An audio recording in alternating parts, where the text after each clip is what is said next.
حضور علیہ الصلاۃ والسلام نے فرمایا کہ مومن کا معاملہ بھی بڑا عجیب ہے کہ اسے اگر تکلیف ہوتی ہے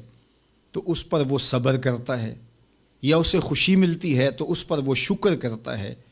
تو دونوں صورتوں میں اللہ اس کو اجر عطا کرتا ہے۔ اور یہ صرف شان مومن کی ہی ہے کہ وہ مصیبت پر صبر کرے، بلکہ فرمایا کہ مومن کے پاؤں میں کانٹا بھی چبھتا ہے تو اس کا بھی اس کو اجر دیا جاتا ہے، اس کے درجے بلند ہوتے ہیں، اس کے گناہ معاف کر دیے جاتے ہیں، اس کی خطاؤں سے درگزر کر لیا جاتا ہے۔ لیکن یہ مشروط ہے اس تکلیف کو صبر کے ساتھ برداشت کرنے سے۔ اگر وہ واویلا کرتا ہے، ناشکری کے کلمات کہتا ہے، تو تکلیف تو ختم نہیں ہوتی لیکن اجر زائل کر دیا جاتا ہے۔ تو اس لیے ہمیں ہر صورت کے اندر صبر کے دامن کو مضبوطی سے تھامنے کی تلقین کی گئی ہے، اور اہل ایمان کو یہ بھی سبق دیا گیا کہ جب انہیں کوئی بھی مصیبت پہنچتی ہے تو وہ کہتے ہیں انا للہ و انا الیہ راجعون، کہ ہم اسی کے ہیں اور اسی کے حضور پلٹ کے جانا ہے۔ تو یہ وہ امر ہے کہ جو ان کی طبیعت کے اندر ٹھہراؤ پیدا کرتا ہے اور ان کی زندگیوں کے اندر اللہ تعالیٰ جل شانہ پر جو یقین ہے اس کا پتہ دیتا ہے۔ اگر مصیبت کو اللہ کی طرف سے سمجھ کے مان کے صبر کیا جائے، اس کو مقدور سمجھا جائے، اس پر واویلا نہ کیا جائے، اللہ کی نافرمانی کا کوئی کلمہ نہ بولا جائے، اپنے عقیدے میں تزلزل نہ آنے دیا جائے، اپنے رویوں کی خوبصورتی کو زائل نہ ہونے دیا جائے، تو اس کا مطلب ہے کہ وہ شخص مومن ہے، اس کا یقین ہے کہ یہ اللہ کی طرف سے ہے۔ تو پھر اس کے یقین کے صلے کے اندر اللہ اس کو پھر ہدایت قلب کا چراغاں نصیب کرتا ہے۔ اور فرمایا واللہ بکل شیء علیم، اور اللہ ہر شے کو جاننے والا ہے، اسے پتہ ہے کہ کسی پر مصیبت نازل کیوں کرنی ہے، اور اس مصیبت سے اس کا امتحان لینا مقصود ہے، اس کے درجوں کو بلند کرنا مقصود ہے، اس کے گناہوں کو معاف کرنا مقصود ہے، اس کو کسی آزمائش میں ڈال کر کے اس کو مزید کندن بنانا مقصود ہے،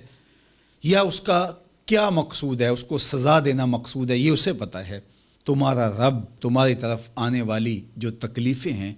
ان کے اندر ہزارہا پنہا حکمتوں سے واقف ہے۔ یہاں یہ بات بھی سمجھنے کے قابل ہے کہ جو شخص مصیبت کے آنے پر صبر اور استقامت کے ساتھ اس سے نپٹتا ہے اور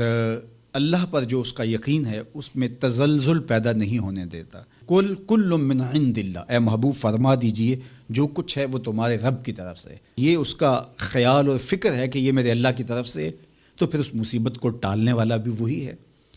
تو اگر یہ اس کا عقیدہ پختہ تھا تو پھر وہ مالک کی دہلیز چھوڑ کے، مالک کی چوکھٹ چھوڑ کے کسی اور دہلیز پہ نہیں جائے گا، کسی اور چوکھٹ پہ نہیں جائے گا، وہ اس مصیبت کو دور کرنے والا مؤثر حقیقی اللہ کو ہی جانتا ہوگا، اور اسی کے حضور دعائیں کرے گا، التجائیں کرے گا، کسی شرک کا ارتکاب نہیں کر سکتا ہے، اور وہ مالک کی دہلیز سے کبھی روح گردانی نہیں کر سکتا، بلکہ اس تکلیف کے آنے سے وہ اپنے رب کے ساتھ اور زیادہ جڑ جائے گا۔ اور اگر وہ صبر کرے تو یہ اس کا ایک مرتبہ ہے کہ وہ حوصلے کے ساتھ اس تکلیف کو برداشت کرے، اور دوسرا مرتبہ جو اس سے بڑھ کر ہے کہ اس پہ اللہ کی رضا کے سانچے میں اپنے آپ کو ڈھال لے کہ جے سونا میرے دکھ وچ راضی، میں سکھ نو چلے ڈاواں۔ اگر وہ اس بات پہ راضی ہے تو کوئی بات نہیں ہے، میں اس پہ راضی ہوں کہ میرے رب کی یہ رضا ہے۔ تو یہ دونوں چیزوں